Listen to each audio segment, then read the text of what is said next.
Use the word emergency for the first time in about This is Jim, and Receiving this message. We are Ken Jennings and John Roderick. We speak to you from our present, which we can only assume is your distant past, the turbulent time that was the early 21st century. Fearing the great cataclysm that will surely befall our civilization, we began this monumental reference of strange and obscure human knowledge. These recordings represent our attempt to compile and preserve wonders and esoterica that would otherwise be lost. So whether you're listening from an advanced civilization or have just reinvented the technology to decrypt our transmissions, this is our legacy to you. This is our time capsule. This is the Omnibus.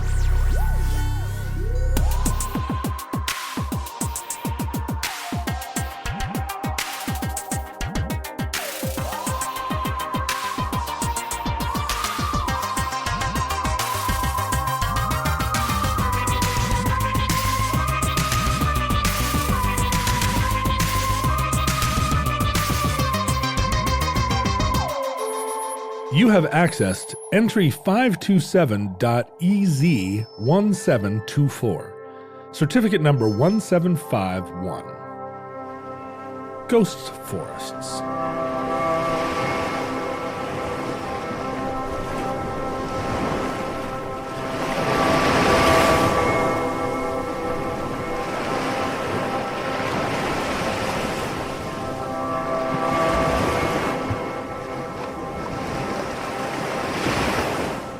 You and I were both on the Oregon coast last summer, John Roderick. we vacation on the Oregon coast. In fact, one time, not that many years ago, we ran into each other on the Oregon coast and took our families on a wild adventure. I was like, kids, stay away from that weird old guy with the metal detector. And then it was you. And then it was me. No. You were like, that chainsaw carved Sasquatch is strangely familiar looking. We were not vacationing together, but like I think I came back and then that same week you left because you were going to go down 101 on a motorcycle like Tim Allen does in Wild Hogs. Yeah, not at all like Tim Allen does in Wild Hogs. No, isn't that what you didn't like Tim Allen and Morgan Freeman show up at your door and they were like, "Hey, John." No, No, it was a bunch of really cool dudes that build motorcycles and have like cool leather pants and stuff that showed up at my house. And weren't they Euro guys? Some of them, yeah, a couple of them were Euro. A couple of them were, some of them had European names, but they were really Americans. It was fake. No, they just... He was Hank, but now he's Hans. They're just really clever.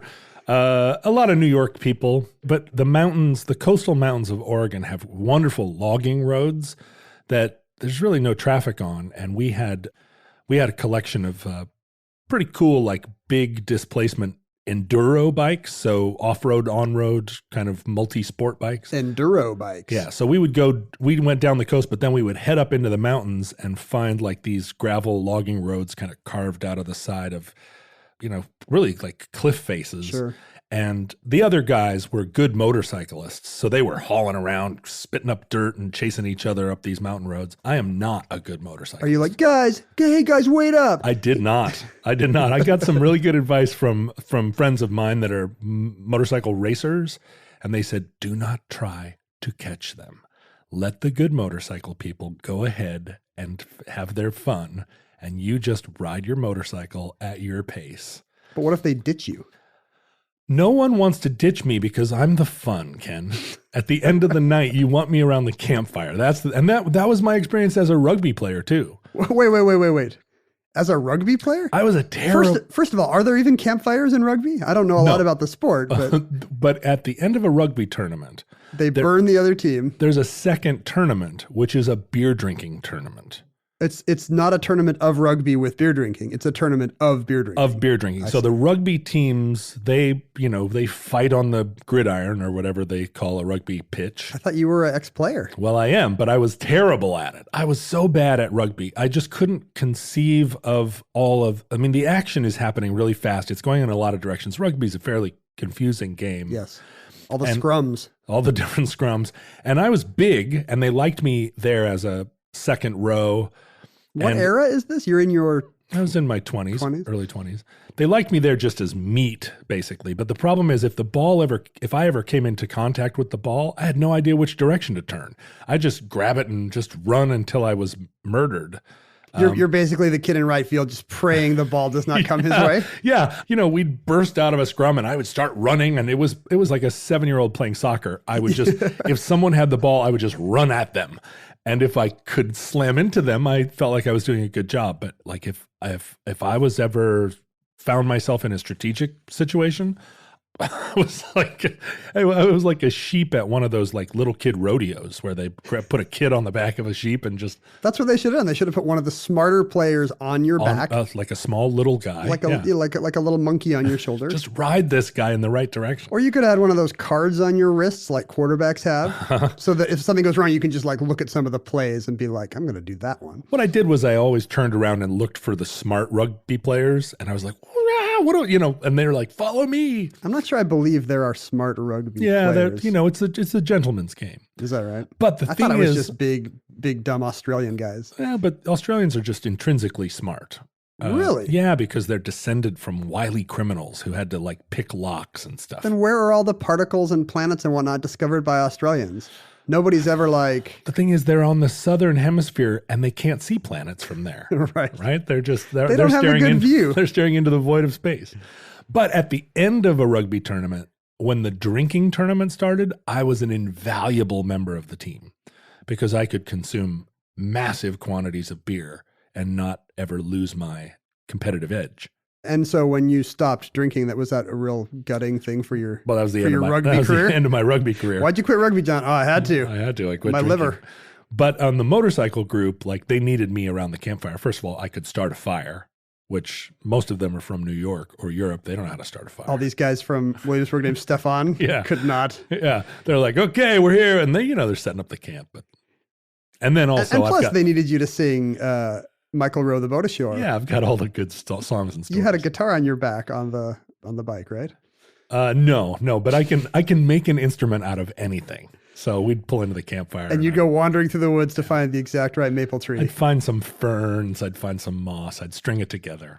Those are the roads we were down there at the same time. Those are the roads you want to be on in the summer, because those logging roads are the same ones where occasionally somebody will follow GPS up there in the winter and like literally die. That's right, that famous story here in Oregon where a family went up there trying to find a shortcut to the coast. Because on the map, it just looks like a shortcut to the coast, and there's not a lot of roads that go to the coast because of those mountains in the way. Right. And you get up there, and this family got caught in a snowstorm, and dad ended up trying to go for help, and it was a terrible tragedy. I think if he'd stayed, they would have been rescued. Maybe the people in the car got rescued, but he did stayed not. With the car. I mean, they had gone as far, I think, as taking the tires off to burn them for heat.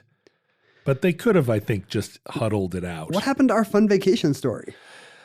Well, you, like a smart person, didn't go off the coast, and I was on a motorcycle. So the week we came back, you left on your trip, and I was looking at your photos, and they were all places I had been. I was like, oh, that's Cape Cowanda. I had like never been there in my life until a week ago. I was there for a family reunion because I don't have a bunch of German friends on enduro bikes. Yeah. Yet. I know. I'll introduce you. It's aspirational.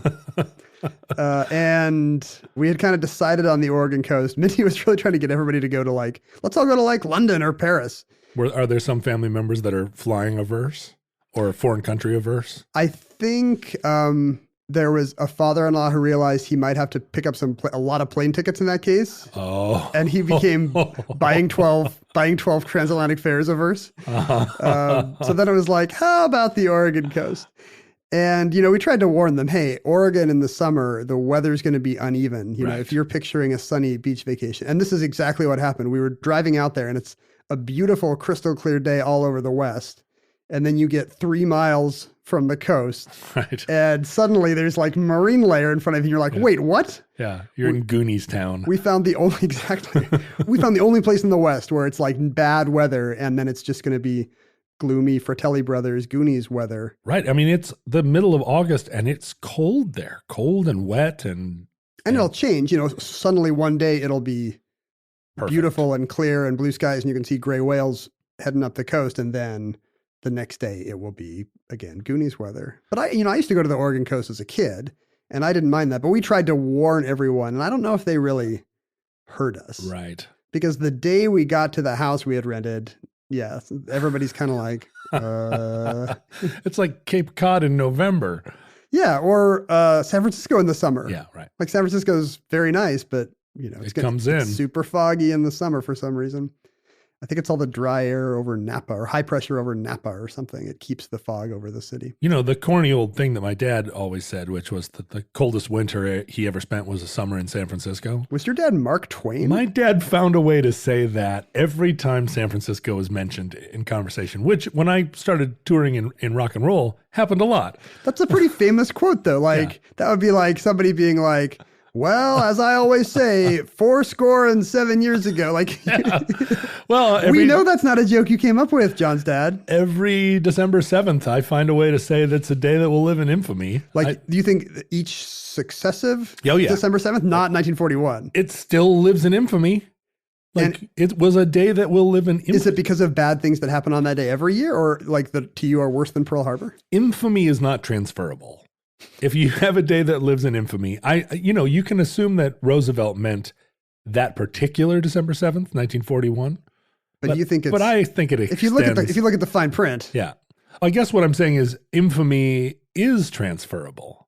As long as it's because the thing is, time is a flat circle. That's what I hear. So every December 7th is just a recapitulation of December 7th. Well, it's true that history repeats its old conceits. The glib replies, the same defeats. Is that Mark Twain? Close. Elvis Costello. Oh, yeah. Kind of, he's kind of the Mark Twain of Northern England. Uh-huh. So we drove out to the Oregon coast over the summer. We'd rented a place that I'd never even heard of, a house in a place I'd never even heard of called Neskowin. Oh.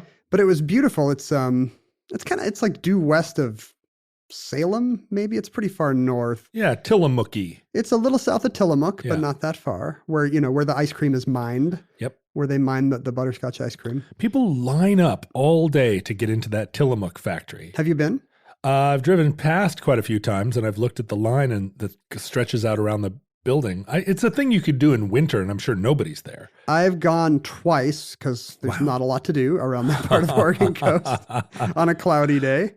And it actually is pretty fun. I mean, it is kind of the kind of factory where you can see, no Oompa Loompas, but there are conveyor belts with things whizzing by and people doing things to them fast, like Lucy and Ethel. What's crazy is which is what I like in a factory. I eat their cheese. I eat their yogurt. I use their butter. Like, I thought you were going to say I use their bathroom. I use I the bathroom after the tour is over. I never go on the tour, but I do stop and use the bathroom. So I'm like, I eat their stuff, and driving past, I think that I'm a little curious now that I know there are conveyor belts. Now I really want to see it. Now you say you eat the yogurt and the cheese, but you only use the butter. I use the butter. You don't actually eat it. Tell me, what are you using the butter for? I don't think Have you seen Last Tango in Paris?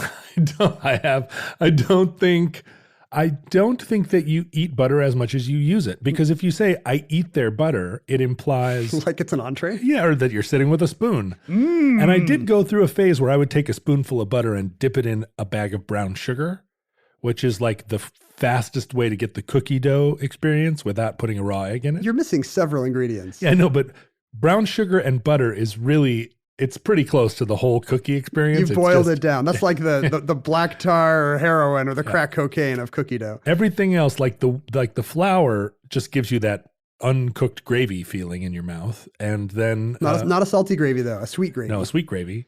And then the egg just gives you the trichinosis. Or not trichinosis. It gives you the salmonella, the emblemomonitis. It gives you tridescophobia. Yeah, triskaidekaphobia. Yeah. If you eat 13 of them, it does. If you eat 13 of them, you're Rocky. The big line, right? Or Cool Hand Luke.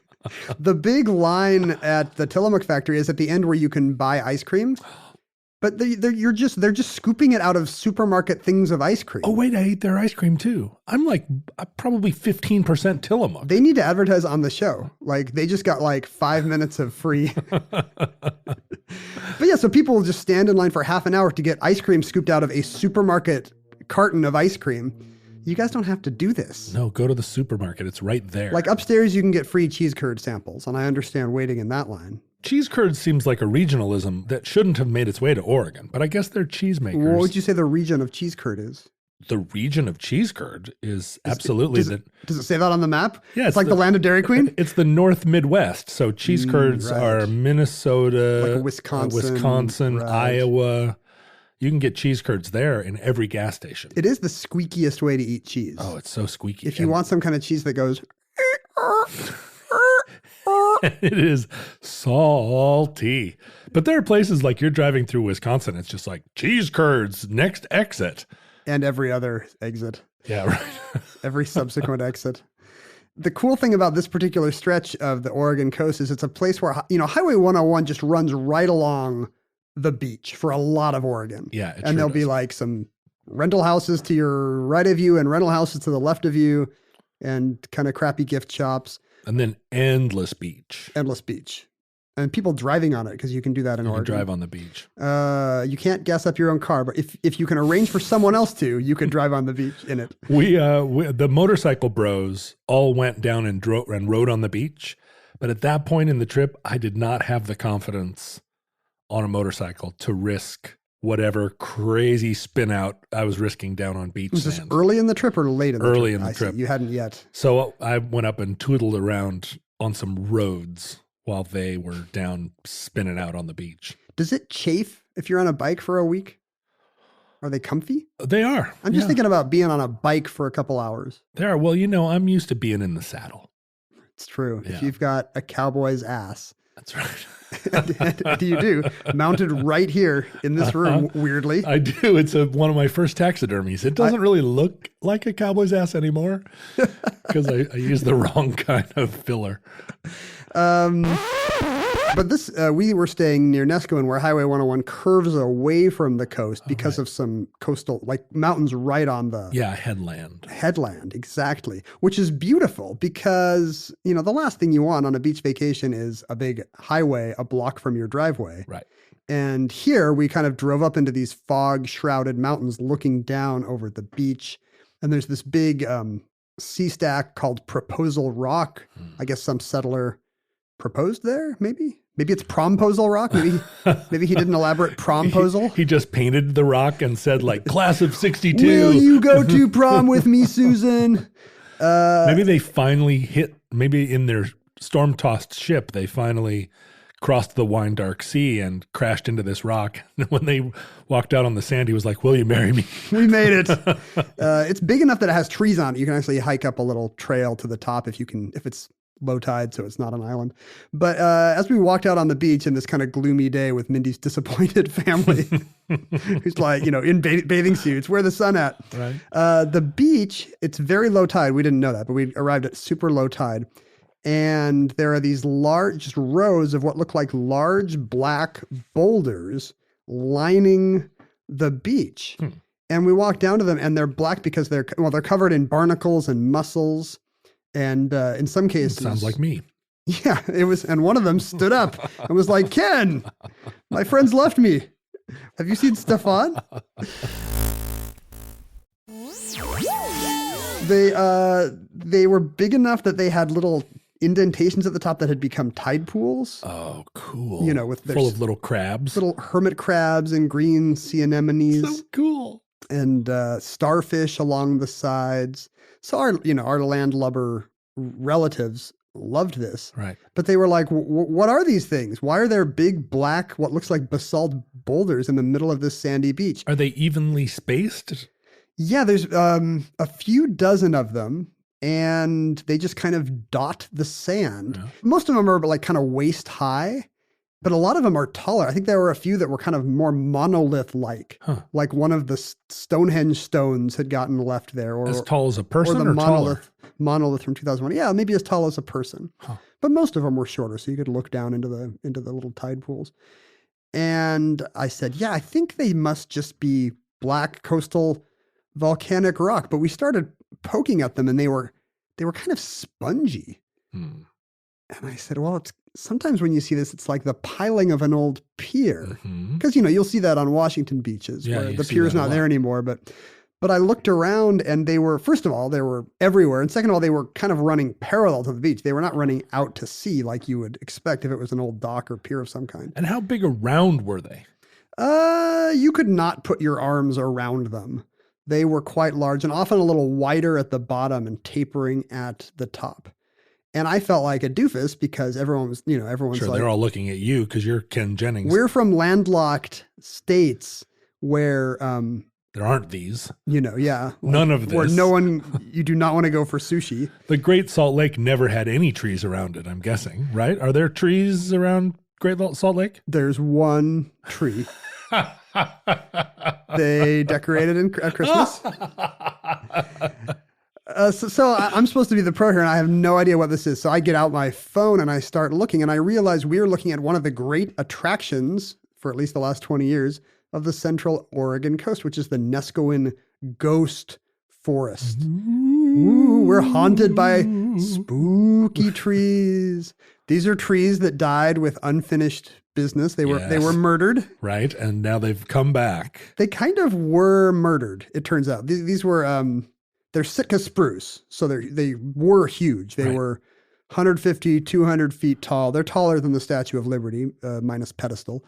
And they were there 2,000 years ago. But they were not there, weirdly, 50 years ago. It's a paradox. What? They had been buried in sand for millennia. Under the ocean, under the sand. Right. Which explains why they're in pretty good shape. But around, I guess now, 1998, the winter of 1998 and 1999, a series of storms battered the Oregon coast, enough to permanently erode and reshape this particular beach. You were here during those storms, weren't you?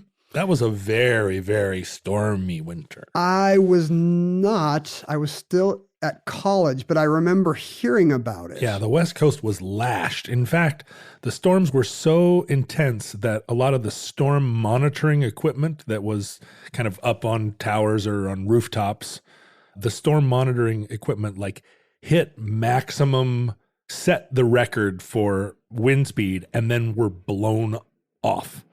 And so a lot of the record wind speeds on the coast are not established. They're all the same. It's all exactly. It hit 200 miles an hour and then stopped. Weird. And then all the equipment was blown away. That's not great storm monitoring stuff if it will literally blow away in a storm. Yeah, I think they might have hardened that gear. And it was a series of them, I think. Yeah, that's right. I think they just came and went for weeks or in the middle of winter. And Seattle is protected by by being fairly far inland, but we've got the Olympic Peninsula to take the hit for us. Yeah. But not on this beach where enough sand washed away that these tree stumps, which had been underwater and under sand for 2,000 years, these trees are the age of Julius Caesar or Jesus or whoever your favorite celebrity from 2,000 years ago was. Marcus Aurelius. Mark Twain. No, that was later. Mark Twain.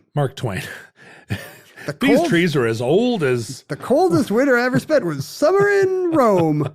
And there are other ghost forests like this along the Pacific coast. And by the way, 2,000 years is not the oldest a tree can get. I mean, there are living sequoias that are 3,200 years old. And those bristlecone pines. Right. Yeah, in the California mountains that are 5,000 years old. Are they really? And they're still doing fine. Yeah, they're as old as Stonehenge and... I guess almost as old as the pyramids. You're getting close to pyramid age at 5,000. No one knows who they were or what they were doing. Well, no one knows where these trees are. Did you know that park rangers will try to keep people away, keep the trees a secret? So there is a named tree called Methuselah, which is the oldest bristlecone pine, and there is a named coast redwood called Hyperion, which is the tallest. Oh, I know, Ken. Oh, believe me, Hyperion. You're not telling me the news, Ken. The thing is, Ken, I go out looking for Hyperion all the time, but it's they've secreted it away in a gully somewhere. They move it around, like those planes that are always in the air in case of the missiles. Well, you go and you say, can I see Hyperion? And they misdirect you. They're like, sure, just go down to the end of this road and take a right. And then there's some other guy there who's like, nah, you turned the wrong way, sonny. You went a little far. They do that because of soil compacting. I guess especially in the desert, you can see why they're worried about it with Methuselah. But with Hyperion, you'd be like, well, it's on the rainy coast. Are they really worried about, because when soil gets compacted, there's less water near the roots. Every person walking by is stamping out water. Right. Water runs away from the roots. But these trees are so tall that it really actually will start to dry out the tip of the tree. This has happened to big, General Sherman, all these big sequoias that somebody put on a park map or drilled a hole in so a car could go through or whatever. Well, that'll do a job on you. Yeah, that tree's not doing so hot, I bet. And I really feel bad when I felt awful when I heard about this, because of what it means is, even if I'm not trying to hurt Hyperion, even if I'm a very respectful visitor to Hyperion, if I love it passionately, just by walking near it, I am, just by virtue of being a person, I'm one of these aphids that's chewing his way through Mother Earth with no ill intent, just by being a person. I'm the problem. I was talking to someone the other day who is like a staunch environmentalist, who advanced a theory I hadn't heard before, which was they were such an environmentalist and animal lover that they cheered on the demise of humankind. And I said, it's really an interesting love of the planet that would hope that we, the sentient ones, would die in order that Earth survive. Like without exception? Like this dude reads in the paper that, Mary Tyler Moore died. And he's like, yes, yes, that's one more. We're one closer. She was hoping, that maybe we would first return to a pre-industrial society as a result of an omnibus-like apocalypse, where Western countries, or rather industrial countries, would be subsumed beneath our own pollution. We blow each other up somehow. Yeah, and then there would only be sort of, all that would remain is Stone Age societies, but that somehow we would never regain the technology to burn coal. The problem is that if something happens, the people who survive will be like uber rich Elon Musk types who arranged for bunkers and space stations. Right. They're down in New Zealand in a 7,000 square foot bunker. So it'll be the very worst people who survive the apocalypse. All the people that could, all the tribesmen who could run a reasonable hunter-gatherer culture in the rainforest will be the first to go. Well, listen, you're insulting the futurelings right now. You do this all the time, where the futurelings are listening to the show going, okay, no, thanks you guys a are lot. great. Good Thanks a lot. job. Good job starting Tesla. Yeah, well done saving the planet, or saving your corner of the planet. They are not the survivors. These are a secondary people who came later. These are, trees that got mineralized with salt and rock sitting at the edge of the ocean. They're a ghost forest that where the crystalline lattice of the petrified trees became complex enough to gain sentience. Right. Although it's hard to see what the evolutionary purpose of that would be. Like we all learned to think so we could like catch food better or whatever. Yeah. Well, they're sentinels. They're watching for whatever, the invading Japanese Navy. And what's the evolutionary advantage of being a self-aware ghost tree? Well, because the trees all communicate through psionics. So the tree, they can warn the trees up on the headland trees are talking to the coast. They don't trees. need those. You are now leaving a tsunami zone signs that you always see on the Pacific coast. Yeah. Well, the oldest. Well, I wanted to say also just here in Seattle, in Seward Park, which is the place in Seattle where the oldest trees. There are some old growth trees there. It's an interesting story. They were never timbered. What's the verb? Logged. They were never timbered. I was never lumbered because Seward Park was an island until they lowered the lake. Right. When they cut the Motley cut. We can talk about lowering the lake in a future episode. But yeah, so there are trees there, and they used to have little signs that said like the tallest tree in Seward Park, the oldest tree in Seward Park, and they've taken all the signs down for this same reason. People would go up and trample the ground. It's also an aesthetic choice to give more of an air of mystery. An air of mystery. We could be talking to actual ghosts. Ooh, ghost trees. I don't even know. It doesn't matter what they are. They could be ghost humans, ghost beagles. Right. But somehow they have continued to haunt the decimated future Earth. Right. And they have found our time capsule. They've figured out how to listen to podcasts. So we need to have some kind of, however we bury this, we need to have some kind of way they can be manipulated without corporeal.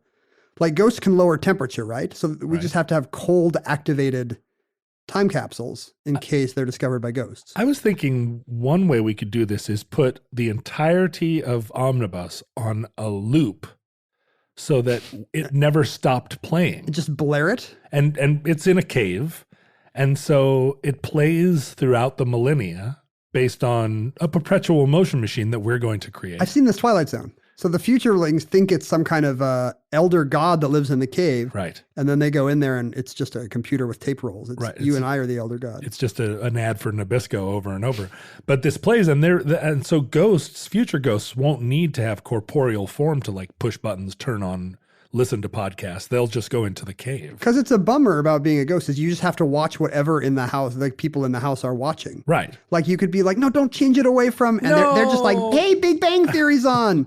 And then it ends and they're like, oh, there's another Big Bang Theory at 6:30. No. You're just like, oh, the game is on. You're there, you're Patrick Swayze. You're like, come on, kiss her, kiss her. Yeah, if I was Patrick Swayze, really, I would spend the most of my time trying to get somebody to change the channel, probably. Yeah, instead of being like Bruce Willis and screwing around with some poor kid, trying to make friends with some poor haunted kid. If you could find some haunted kid, I would probably do that too. Because if you could find the haunted kid, he could change the channel for you. Right. Hey, haunted kid, change the channel. And they'd be like, haunted kid, why are you only watching shows from 20 years ago when Bruce Willis died? And he'll be like, I don't know, I just like the old stuff. Just trying to appease my friend. If you trained the people in the house well, they would see the penny start to float up the door. Yeah. And they'd be like, oh, he wants me to change the channel. Yeah. And then the penny goes down and he's like, oh, you want channel 5? Oh, you like Big Bang Theory. The penny goes now. down again. Oh, you want channel 4? So you could work out a system, I'm sure. Sure, if there were only like 5 channels on your TV. Well, I'm very old. Like I did have 5 channels on my TV. How would he have to raise that penny to be like, let's go to channel 224 and watch ESPN badminton? Yeah, it really doesn't work if you have a huge cable plan. Yeah. You could do it with binary, I guess. Uh-huh. Have you ever heard of this? Have you heard of this thought experiment where you could encode? You can really encode any message onto a single stick. Like if you take the words John Roderick and you turn it into numbers. You know, J is 10, O is 15, D is 4, E is 5, R is 18, 19, whatever it is. This is one of your weird Jeopardy tricks that everybody's going, what? You know the position of every letter in the alphabet numerically? Are you saying you don't know the numeric position of every? Like, there's only 26. Yeah, that's true. Here's how you do it. There's only 26. You learn the 5s. Oh, right. Okay. Yeah. E, J, O, 5, 10, 15, and then you can kind of triangulate very quickly from there. Here's how you do this purposeless thing. This is stupid. This stupid thing. It actually comes up more often than you think. So you would encode your name. It has never come up. So it's 10. Did I say cummed up? 1015. I think I skipped to Roderick for some reason. Yeah. 8008 for H, 14 for, and then so you take this number and you divide it in half and make it a fraction. So, your name might be 1,015,814,000 something, something, something over some other long number. And then you just carve. Why are you not fascinated by this plan? Okay, I'm going with it. And then you just carve a single notch in a long wooden stick, that fraction of the way along the stick. And with one swipe of your knife, you have encoded a fairly long text message in a stick. All somebody has to do is just measure that stick and see what fraction along the stick your notch is. I'm assuming this is done in metric.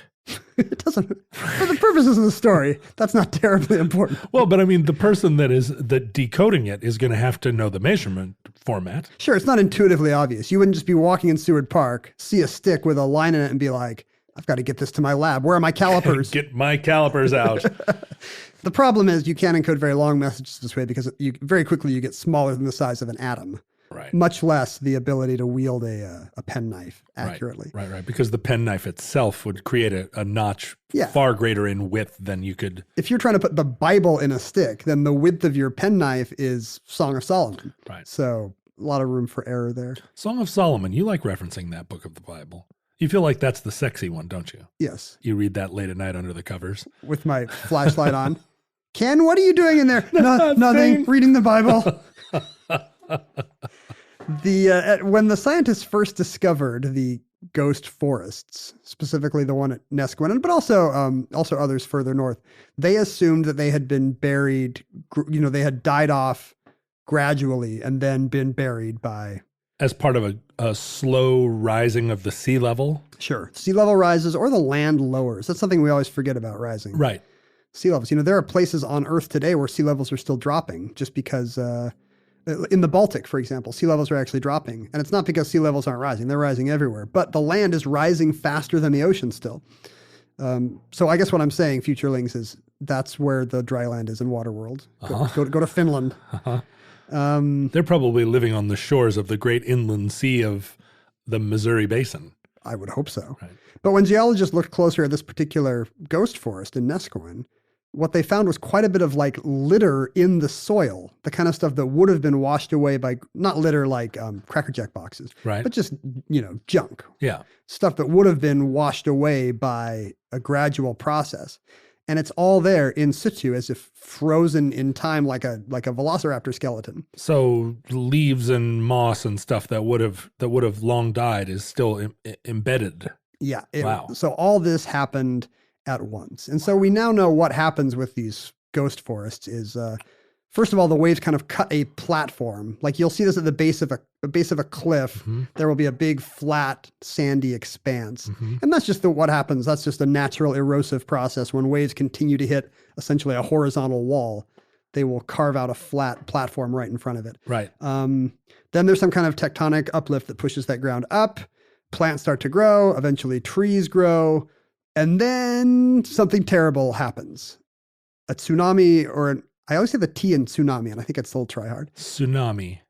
I do say the T in try hard as well. Tsunami. It's not rye hard. I feel like Do you say the T? tsunami. Well, it's not an English word, so we would have to really translate. We'd have to get it in a Japanese accent, and I don't think either of us should try that. I feel like people were giving me a hard time for saying asthma. Well, with the TH. rightfully so, but asthma? You don't have to try so hard. Look, asthma. It's so Asthma. smooth. It is smooth. It's smooth. I took the TH from smooth and I moved it to the middle of asthma. You ripped it off your letter sweater. Taking the letter H from his varsity sweater. So some kind of tsunami or earthquake overnight, 2,000 years ago. And we don't know when, because obviously this predates any kind of written history or even oral history from the tribes in the area. So there's a lot of this region of the Northwest we've discovered is a plate border. And we didn't know this, The Pacific right? plate is being time. subsumed beneath the Northwest plate. It was as we will now call them, because that's easier than looking it up. Yeah. Like as recently as the late 80s, Yeah. I think that, people discovered this, a similar ghost forest, except these are red cedar, which I think survive better. These kind of silvery, creepy looking Tolkien trees in a salt marsh near Copalis. Am I Yeah. saying that right? Yeah. Copalis. It's like kind of north of, Copalis? is it Copalis? Francis Ford Copalis? It's north of, what's that place called where you and I hung out that Zoetrope. time? Yeah, old Zoetrope, Washington. That's like, You're talking about Long Beach. Yes, Long Beach. I think it's not that far from Long Beach. And when somebody actually looked at these trees enough to count the rings, it turned out they had all died exactly the same time. The last ring in all of them is summer 1699. Right, which was a recorded in history as a big earthquake in Japan, right? Or was there a tsunami that reached Japan? So both things are recorded. All we can see, trees only grow in the summer. So we can't pin the tsunami down any more closely than it was between summer 1699 and summer 1700. But there were still tribes in the area that had very specific recollections, like this many generations ago, 22 generations ago or whatever. It wouldn't have been that many, but yeah. You're right. 20 times 1700. 1700. 15 generations ago, maybe. I mean, I actually can count back in generations to my great, what is it? 6 great-greats. But all of your ancestors reproduced at age 80. We did reproduce late, but I think it's only 6 or 7 great-greats all the way back to the Revolutionary War. Isn't a generation like 25 years or something? So I don't know. 4 per century? Anyway, Yeah. you and I don't know how the natives of Americans of British Columbia reckon generations. No, that's true. But anyway, they had some number. And in some of these Indian tribes, they would actually have an ancestral memory of it happened late at night, only the chief was awake on a winter's night. So that helped us narrow it down to a specific season. And we see this tribal memory actually still affect people during the big South Pacific tsunami. There were a lot of people sort of in the Philippine Islands or down in Indonesia that when the tide went out, when they watched the tide go out from the beach, they had a tribal memory that was a sign that you needed to head to high ground. How long ago was the last big tsunami like that. I mean, outside of historical. That's hilarious memory. to me. So something happens that hasn't happened for 1,000 years, and these guys are like, not again. Well, and the thing is that when sort of rescuers went to these remote islands expecting to see total devastation, they found that everyone had survived because unlike tourists on the beach there in Phuket, who are like, whoa, the tide went out, let's run down on the beach. And then the whole tribe was like, whoop, this is a sign. And it was encoded in their stories. And they all ran up. That's how evolution takes care of weirdo sex tourists. Like, if you're going to Thailand every winter, you deserve what you get. That's right. If you're from the Netherlands, you should know enough about the ocean. That's true. To get the heck out of here. And in fact, we can tie it down to an actual date. This is not the 2,000-year-old earthquake that caused the Neskowin Ghost Forest, but the Kapalis Ghost Forest, which was born in 1700. I think we know the exact date because, as you said, of what happened 5,000 miles to the west in Japan, where they kept very good records of tsunamis. Right. And 12 hours after this huge earthquake, 622 miles of the Pacific coast moved 70 feet. Like the slippage was 70 feet. Wow. In 1700. And 12 miles later, Japan got a big old tsunami 12 hours wave. later. Yeah. 12 hours later, is that right? Yeah, 12 hours, I think. Well, I actually have a map somewhere that shows how far tsunami waves travel per hour. Does it depend on how viscous the ocean is? I don't think the viscosity of the ocean is enough of a factor. Vary? Enough of a factor. What if back then the oceans were a lot more like marmalade? Yeah, they were kind of just like sludgy. I think the opposite is probably true. Would the wave go faster or slower? Slower, for sure. Slower, yeah. The sad postscript of Ghost Forest is that for us, this is a novelty, but if we're speaking to a future audience, they may be commonplace. Even in our time, ghost forests are advancing very rapidly, not so much in the Northwest, but in the mid-Atlantic.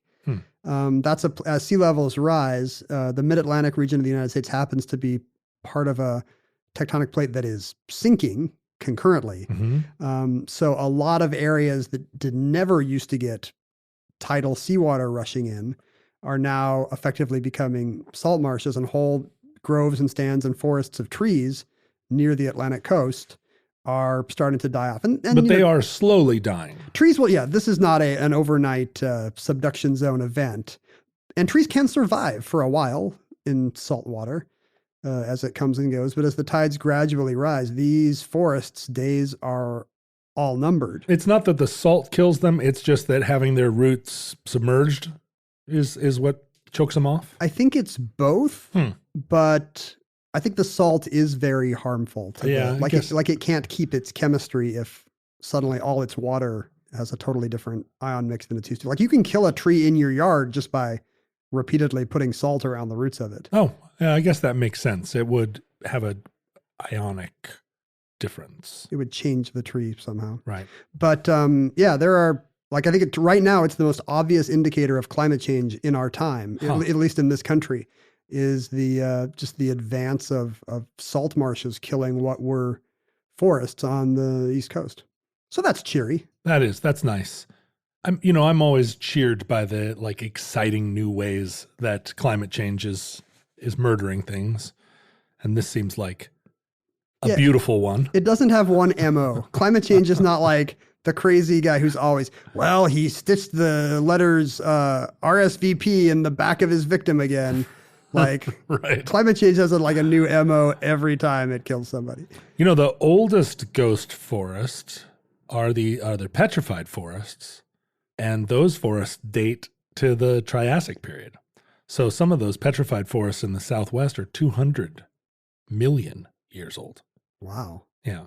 I feel a little less impressed by my Julius Caesar era ghost forests I saw on my vacation. Thanks, John. Yeah. Well, next time your family is looking for somewhere to go to have their big reunion and they're looking for sun, take them down to Arizona. The weather will be nicer. And that concludes. Dramatic pause. Right. And that concludes ghost forests. I find that hard to say. Ghost forests. You kind of said ghosts forests. I did. Ghosts forest. Ghosts ' forest. The ghosts own the forest. That concludes Ghost Forests. Entry 527.EZ1724 certificate number 1751 in the omnibus.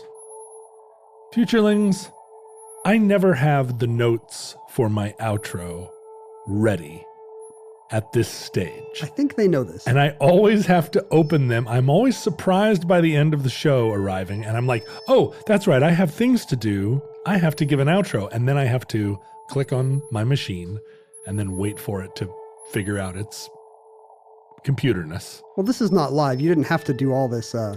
We could have cut this out while you explained how your file's not coming up. Well, that's the thing. Corinthian usually cuts out all this balderdash while I wait for the file to come up. All this hornwash? But I just figured, all this horse feathers, but I just figured it's finally time to out myself as someone who, well, how many of the episodes have we done? We've done now over 100. Over 100, and I never have this ready.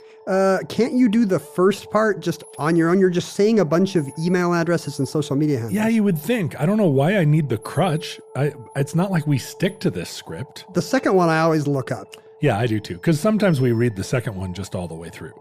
But in the first one, we start in the unlikely event that social media still exists in your era. You need to have one of those quarterback things on your wrist. I do. But instead of a bunch of pass plays, it has to say, in the unlikely event that social media still exists. Or just go to bed with a tape playing over and over in the unlikely event that social media still exists, so you just can't not hear it. When I learn a cover song, a lot of times I'm asked to play like a cover song as part of a memorial. Yeah, I want you to tell me about that. How hard is it to just learn somebody's song from scratch? It's super hard for me. A lot of musicians don't find it difficult because they're much better versed in the Great American Songbook. But for me, it's super hard to remember someone else's lyrics in particular. And usually what I do is I learn them, I memorize them enough that I can then write down the first word of each line of the song on my hand. And so my hand will just be like, baby, and then the next one, sort of like, yes, I did, or whatever. I'll write the little cue. Well, that's what you get for agreeing to do a cover of We Didn't Start the Fire at a Billy Joel tribute. Wait, is it Harry Truman Doris Day, or is it? Yeah, it's Lester Bang's birthday party cheesecake, Jelly Bean Boom. So and then as I'm playing, I'll refer to my hand. Why couldn't you just have, I've seen musicians do live shows where they've clearly got lyrics either at their feet or on a music stand. That also happens. Unfortunately, my eyesight isn't what it once was. So I either have to write the lyrics kind of big if I'm going to have them on the floor at my feet. But I see a lot of these shows now where they're just music stands and people are just reading the lyrics right off of a music stand.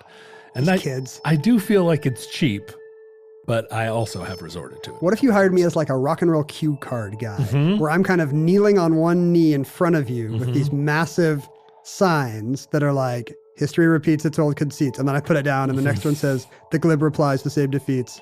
If you look at photos of the Rolling Stones or Neil Young or REM or whatever, big bands that have big catalogs, they have teleprompters at the foot of the stage where the lyrics are constantly running. Jeez. And the lead singers, I don't think, refer to them that often, but rather than be out there trying to remember the lyrics to Sway or whatever and forgetting the second verse, they're there always, and the singer knows that they can refer to the teleprompter.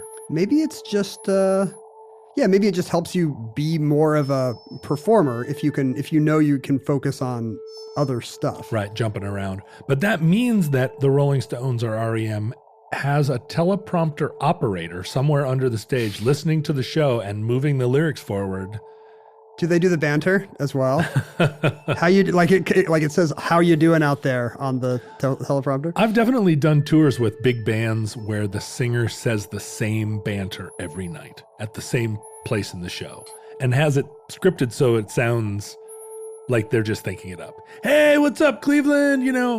Anybody want to see our guitar player do some crazy act? And it's the same every single night. I don't hold that against them. I do. Well, of course you do. You had to see it every night. Yeah. But for every one of you, there's tens of thousands of people who only saw it once. Why not hone it, right? Yeah, but I think improvisation should be a part of live shows, but a lot of people don't.